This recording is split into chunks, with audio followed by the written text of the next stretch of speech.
Before we dive into the latest Vikings injury report and the latest Vikings Kansas City Chiefs Week 5 preview, we are in a sub battle with our Chiefs Report channel this week. We started this Monday. They have picked up 51 subs, but we have only picked up 43. If you want to beat the Chiefs off the field and on the field this Sunday, lock us in, hit that subscribe button, and don't jinx this Vikings team.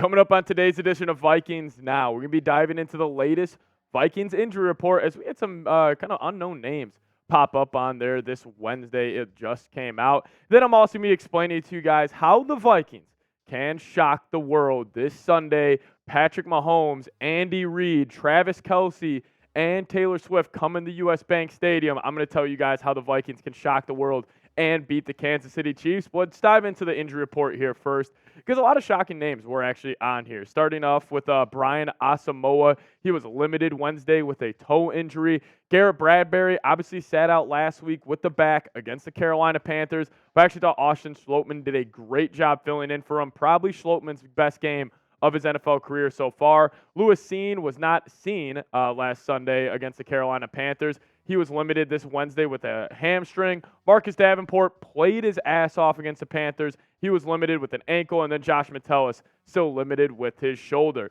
Kick it to the backup quarterback. Nick Mullins was limited with a back injury on Wednesday. And then we had some veteran rest days. Jordan Hicks, Brian O'Neill, Harrison Smith, they all had a veteran rest day, especially Harrison Smith. He really earned that one. He also got screwed out of winning Defensive Player of the Week in the NFC. I get it. Devin Witherspoon had a hell of a game, but Harrison Smith had 14 tackles, 3 sacks, and a forced fumble that led to a touchdown. I would have probably went the hitman on that one. But that's the latest injury report from the Vikings side of things. Coming up just around the corner, I'm going to tell you guys how the Minnesota Vikings can shock the world and beat the Kansas City Chiefs. But I just got to ask you guys straight up, who do you guys have? 3:25 kickoff this Sunday, U.S. Bank Stadium. Give me a V for the Vikings or give me a C for the Chiefs. Let me know who you guys got down in the comments section. Now let's talk about it. How the Vikings can shock the world this Sunday and get to 2-3 on the season. I think they actually got a chance. Vegas, the bookmakers out west, actually have the Vikings as a 4-point underdog only. I thought that would have been a way higher, but maybe Vegas thinks it's going to be a closer game than the common NFL fan thinks. Well, let's kick it off with number one. This is a simple one. This is a chalk one. Let 18 be 18.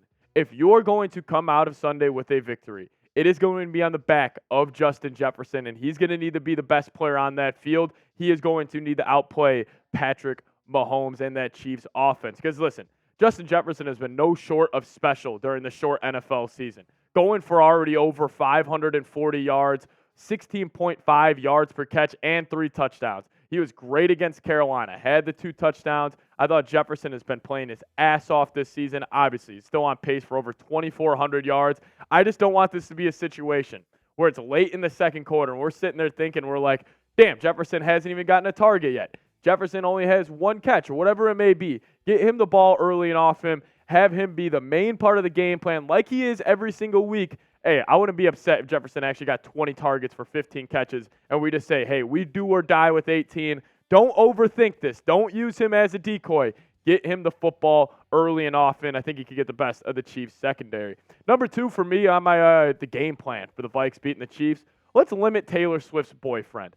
Listen, Taylor Swift's boyfriend is one of the best tight ends we have seen throughout NFL history. And Taylor Swift's boyfriend is the number one reason why the Chiefs offense is the way it is this season. He is that backbone. He is the catalyst from the weapons category. And the connection he has with Patrick Mahomes is special. I mean, it really reminds me of the Aaron Rodgers, Devontae Adams connection that we had back in the day. But I mean, this season in 3 games, he is the safety blanket for Mahomes. 17 receptions, 155 yards, 9.1 yards per catch, and 2 touchdowns. Listen, if the Vikings are going to come out of U.S. Bank Stadium with a win on Sunday, have it be the other guys that beat you. Or if the Vikings were going to lose, have it be the other guys that beat you. Don't have it be Travis Kelce, because it would be so frustrating if we get in a shootout with the Chiefs, and let's just say it's 34-31 at the end of the game, and we look up and we're like, damn, Travis Kelce's got 170 and 2. Have it be Sky Moore. Have it be some of the other weapons that the Chiefs have. Just don't have Travis Kelce beat you. And, oh, I forgot. I forgot. We're actually going to do a bit on Sunday, a little sneak peek into the watch party. We're not saying you know whose name. We're just going to call him Travis Kelce or I can't say it. Taylor Swift's boyfriend. Moving on to number 3 here. All eyes on Chris Jones. Listen, the Chiefs defense is actually pretty solid this year. And a lot of that has to do with obviously number 95 in the middle. And what is the weakest position group on the Minnesota Vikings? It's the interior of the offensive line. And Chris Jones is going to be looking to eat because he has been eating this entire year. In 3 games, 4 sacks, 3 TFLs, 6 tackles. He is one of the best interior defensive linemen in terms of getting to the quarterback and creating pressure. And that's where the Vikings are their weakest. I mean, listen, Ezra Cleveland has had a great start to this season. Probably the best stretch I have seen played out of him ever since he was coming out of Boise State. But Garrett Bradbury in and out of the lineup with injury, and obviously no Austin Schlottman. He's up and down, but he did play good last week. But then even a guy like Dalton Reisner, like where has he been? I would rather have them honestly go a guy like Dalton Reisner over Ed Ingram, even though Ed Ingram has really upped his run blocking game over the last few weeks. He's graded out incredibly well according to PFF, but he still has struggled immensely in the pass blocking game, and that's where the Chiefs can get after you. With Karlaftis, with Chris Jones, if they can get that interior pressure on Kirk Cousins, it could be a long day for number 8. And overall, just a very long day for this Vikings offense. I got 2 more reasons and 2 more kind of steps or keys for the Vikings getting a win this Sunday. But first, I got to tell you about our brand new sponsor here at Vikings Now, and that is Game Time. Listen, you shouldn't have to worry when you are buying tickets to your next big event.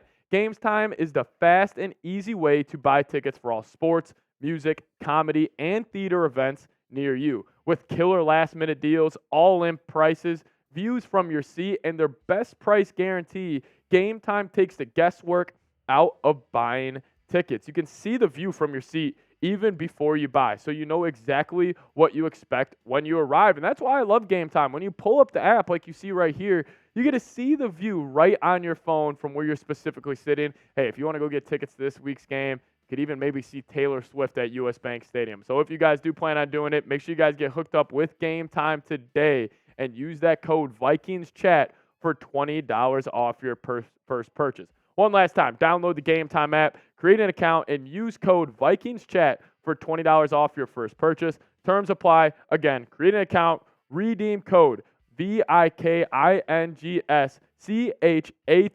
for $20 off. Download Game Time today. Last minute tickets, lowest price guaranteed.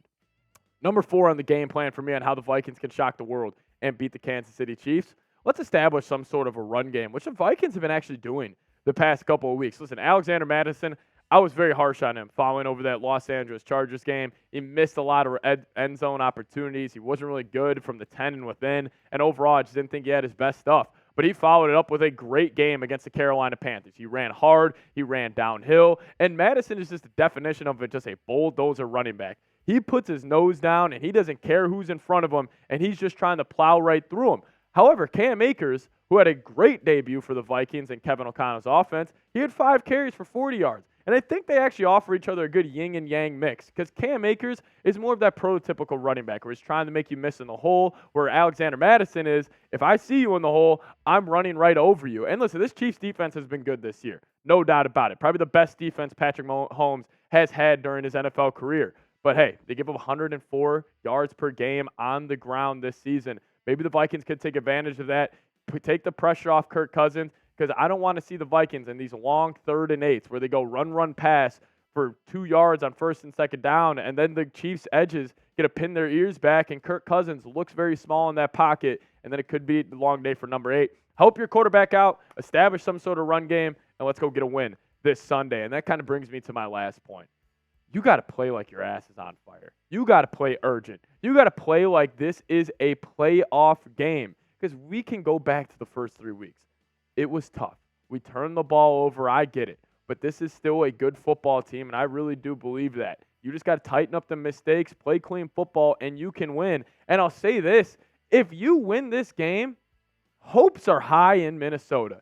If you come out of here and you beat the Kansas City Chiefs, and you're looking at kind of the first 5-game sample size, and you're like, you know what? We struggled against the Buccaneers week 1. We turned the ball over. We had a couple fluky plays, but the Bucs are 3-1.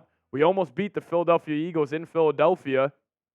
You could have said that without a couple turnovers, or maybe even week 3. Yes, the Chargers game, that was a fluky game too, but we just didn't have our best stuff and still almost won. Come off 2 big wins against the Panthers and the Chiefs. We could be looking very, very well for the future. And hey, the schedule does get easier. Like, obviously, you got the 49ers coming to town, but the rest of these games, I think we could beat the Bears easily. We can beat the Packers. We can beat the Falcons. We could beat the Saints. You beat the Chiefs this Sunday, get the 2-3. That's 3-3. Call that a loss, 3-4. That's a win. 4-4, 5-4, 6-4.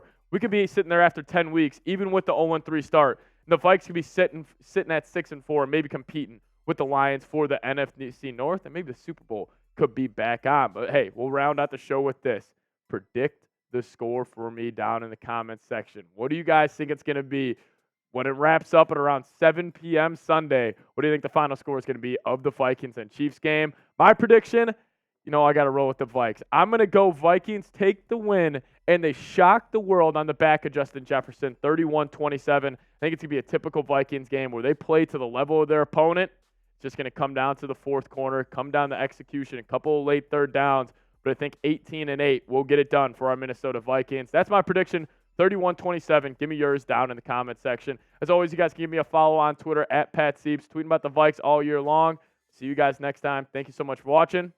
Skol Vikes.